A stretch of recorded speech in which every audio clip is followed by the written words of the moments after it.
وی دی بنی اسرائیلو کې یو سړی تیر شوی او هغه سړی ډېر زیات مالدار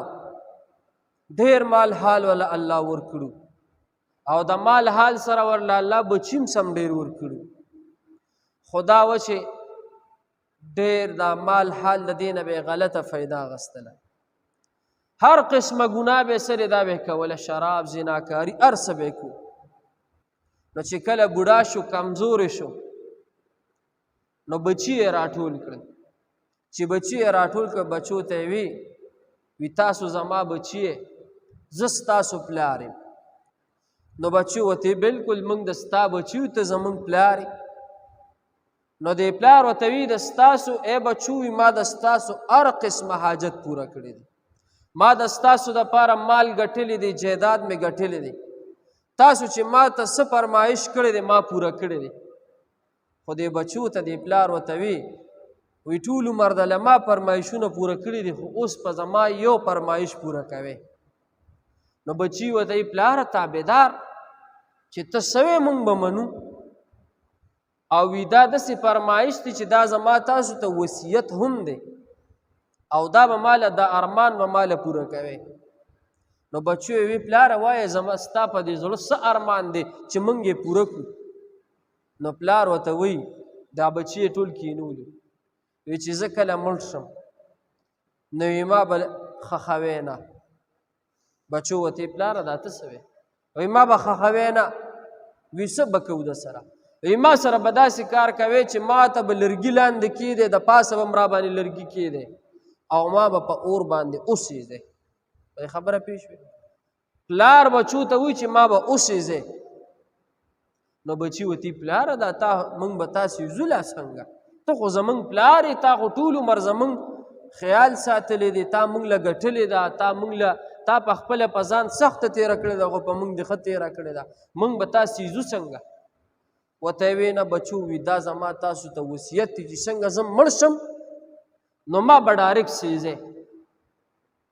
او چې مې اوسیځې نو بیا به د هغې نه پس زما د دې بدن دا ایرې به راټولې کې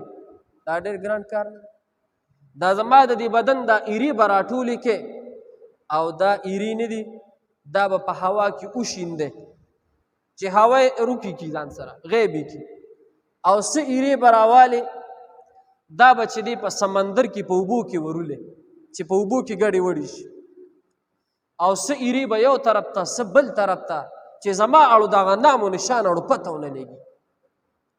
بچو ورته وی پلاره دا خو موږ نشو کولی وی ما درته ویلي چې زما فرمایش دی زما وصیت دی ما سره به همدقه شانتې کوې اخر کې ورته وزي ورته وی پلاره دا کې ولې داسې کې وی بچې نشم ویلی درته موږ ته ووایه ولې داسې کې ولې داسې وصیت موږ ته کوې چې ته ما به وسېځې وی بچې دا درته نشم ویلی بس په دې کې څه دی وفات شو چې وفات شو بچو یې مقه شانتې وکړل دا خپل پلار یې راونیو او څه دی ویې سوځېدل چې ویې سوځېدلو بیا د هغې نه پس یې نه دی دا ایرې د بدن دی وله راټولې کې سې په هوا کې وشیندلې چې غیبې شي او سې چې دی په سمندر کې وویشتلې سې یو طرف ته څه بل طرف ته همقسې هغه د پلار هغه وصیت یې پوره کړلو وی الله جل شانه بار څه قادر دی الله تعالی ته هېڅ ګرانه نه ده هر یو کار ته چې الله اراده وکړي هغه کار څه دی هغه کېږي او ګورې جي موږ او تاسو چې یو کار ته اراده وکړو نو په هغې کې ټیم لګي که نه ټیم پکې لګي وخت پکې لګي خو د الله جل شانه چې چېرته د یو شي اراده وکړي په هغې کې نه دیر وي نه اندیر وي نه پکې ټیم لګي نه پکې څه وخت لګي الله چې وی کن شا فیکون بس هغه شی موجود شي نو الله تعالی په هر څه باندې قادر دی واوره الله جل شانو هوا ته حکم وکړلو هوا خو د الله تابع ده سمندر د الله تابع دی سمندر هغه ایرې را جمع کړلې هوا ته الله حکم وکړو دا ایرې را جمع کړه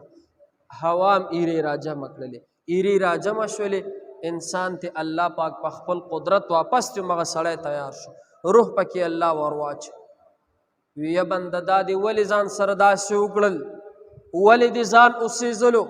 ولې دې بچو ته وویل چې ما اوسېږئ ولې دې بچو ته وویل چې زما ایرې دا خورې ورولې دا ولې نو دا بنده ورته وایي یا الله دا ستا د یرې مې وکړل ستا د یرې مې وکړل تا ته نه شم مخامخ کېدلی خدایه دونه ګناهونه مې کړي دومره ګناهونه دومره زنا دومره شراب دومره ګناه مې کړې ده چې خدایه زه به تا ته څنګه مخامخ کېدم نو ما ستا د یرې خالص ستا د یرې مې څه دی دا کار مې وکړلو الله ورته ښه صرف زما د یرې دې وکړه ستا په زړه کې زما نه څه دی یره پیدا شوې وه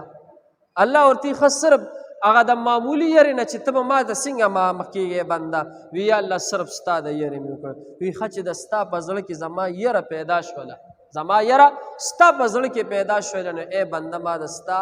ګناهونه معاف کړل ای بنده ما د ستا بخښنه وکړله هلکه زړه کې د الله یره څه دی دا ساتل پکار زړه کې د الله جل شان